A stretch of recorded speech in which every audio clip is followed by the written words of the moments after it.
B वाले में क्या है 165, अरे ए वाले में 165, बी वाले में 145, सी वाले में 155 और डी वाले में 135 है। ठीक है, तो अब देखो यहाँ पे ध्यान से देखो, जैसे हमें वो संख्या नहीं पता है, इसमें क्या लिखा है किसी संख्या का 5वां भाग उसके 9वें भाग से 12 अधिक वह संख्या क्या है। तो हमने क्या लिखेंगे यहाँ पे, लिखेंगे माना कि वह संख्या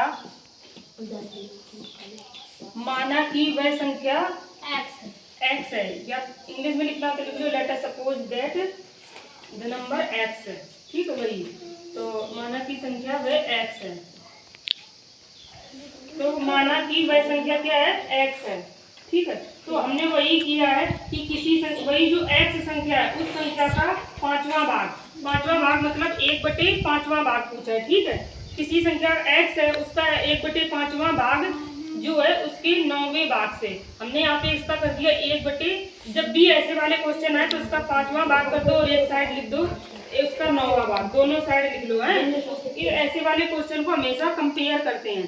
ठीक है, जैसे उन्होंने बोला कि उस संख्या का 5वां भाग हमने 1/5 कर दिया, मतलब उसमें x इंटू 1/5, x/5 कैसे आया, x इंटू 1/5 किया जाता है। ठीक है, तो दो, और यहाँ पे 9वां भाग बोला जाए तो x इंटू 1/9 होगा, तो x/9 आ जाएगा। ठीक है, तो इस टाइप के क्वेश्चन में हमेशा ऐसे लिख दो है, फिर उसके बाद कंपेयर करके।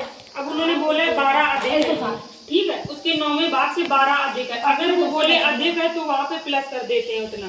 ठीक है, तो अगर वो बोले इतना कम है तो वहाँ पे उतना सब्ट्रैक्ट कर देते हैं। ठीक है, तो अब क्या करेंगे यहाँ पे, इसको हम सॉल्व करेंगे, x/5 माइनस x/9 और क्या आ जाएगा, हाँ 9 आ जाएगा। और इस ये देखो भी हमने कल बताया था x/5 इस तरफ लिखा है प्लस का, इस तरफ ये भी प्लस का है, तो जब ये इस साइड आएगा तो माइनस का हो जाएगा साइन, हमने बोला तो साइन चेंज हो जाता, कल बताया था।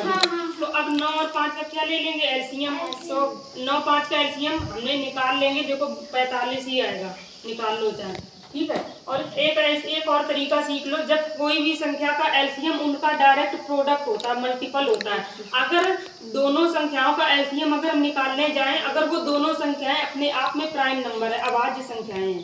ठीक है, अभाज्य संख्याएं हैं, अभाज्य संख्या क्या होती है, जिनका दोनों का आपस में कोई भी कॉमन फैक्टर ना हो।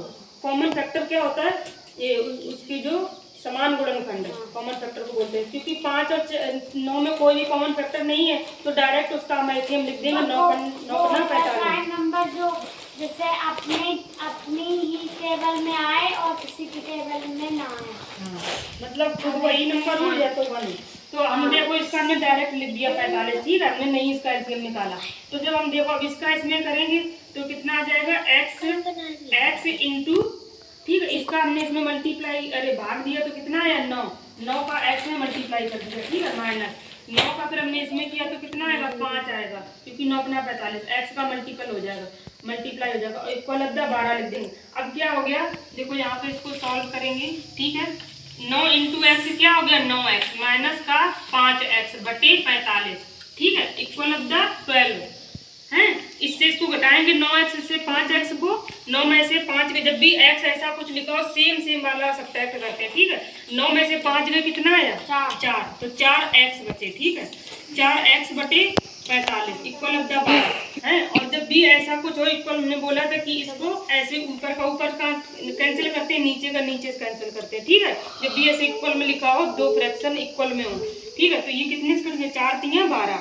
ठीक है, तो x का अब कैंची गुणा कर देंगे, क्रॉस प्रोडक्ट हमने कितने बार बताया, 45 का 3 में गुणा होगा तो कितना आ जाएगा 135 आएगा, मल्टीपल करने के बाद 45 और 3 का गुणा करेंगे तो 135 आएगा, तो आंसर क्या हो जाएगा डी वाला।